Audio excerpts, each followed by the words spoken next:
अगर आपके भीतर अशांति भरी पड़ी है तो गौतम बुद्ध के जीवन की यह कहानी आपके लिए महत्वपूर्ण हो सकती है। लेकिन इसे समझने से पहले आपके भीतर एक कला का होना जरूरी है, सुनने की कला। मैं चाहता हूं कि आप इस कहानी को सुनते समय किसी बात से सहमत या असहमत ना हो, बल्कि इसे अपने भीतर उतरने दें। क्योंकि अगर एक बार बुद्ध की यह बात आपके भीतर उतर गई तो जीवन में कुछ कमाल का घट सकता है। कहानी शुरू होती है। एक बार गौतम बुद्ध एक नदी के किनारे से गुजर रहे थे। शाम का समय था, चारों तरफ शांत वातावरण था। डूबता हुआ सूरज अपनी रोशनी से वातावरण को सजा रहा था। उस नदी के किनारे कुछ बच्चे खेल रहे थे।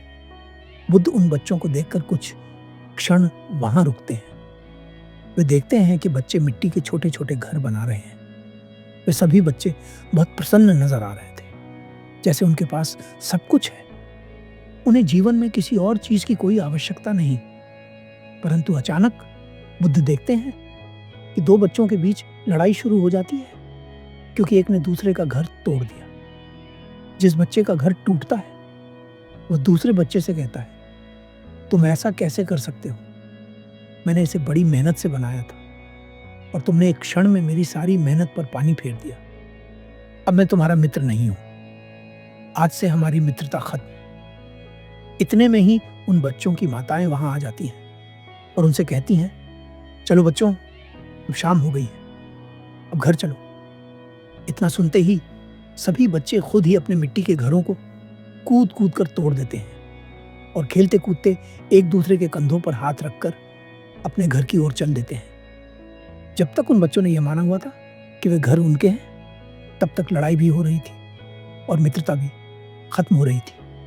मगर जब बच्चों ने यह जान लिया कि अब शाम हो गई है और घर जाने का समय आ गया है, तो उन्होंने खुद ही उन घरों को तोड़ दिया और प्रसन्न होकर घर चले गए। इस पूरी घटना को देखने के बाद बुद्ध अगले दिन इसे अपने भिक्षुओं को बताते हैं और कहते हैं, यही तो जीवन है, जिसे साफ दिखाई दे गया कि यहाँ मरना है, शाम होने के करीब है। उसके भीतर कैसा रस रह जाएगा, कैसा बंधन रह जाएगा। तुम पूछते हो कि संसार से मुक्ति कैसे मिलेगी?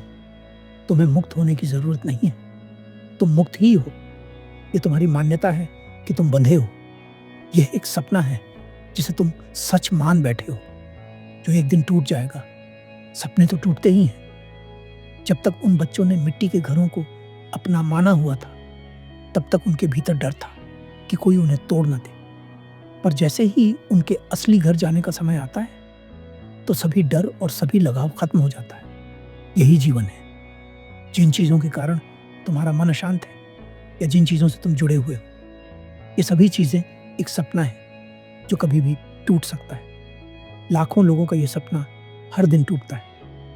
अब सबसे जरूरी बात यह है कि ये जीवन एक सपना तो है, लेकिन इसके साथ साथ ये खुद को जानने का एक अवसर भी है। अब ये तुम्हारे हाथ में है कि तुम इस अवसर को तनाव और चिंताओं में बिताना चाहते हो या सही खोज में।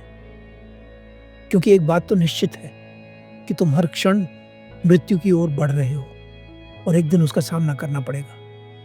अगर इस नजरिए से तुम इस जीवन को देख सकते हो, तो कोई दुख तुम्हारे मन को अशांत नहीं कर सकता।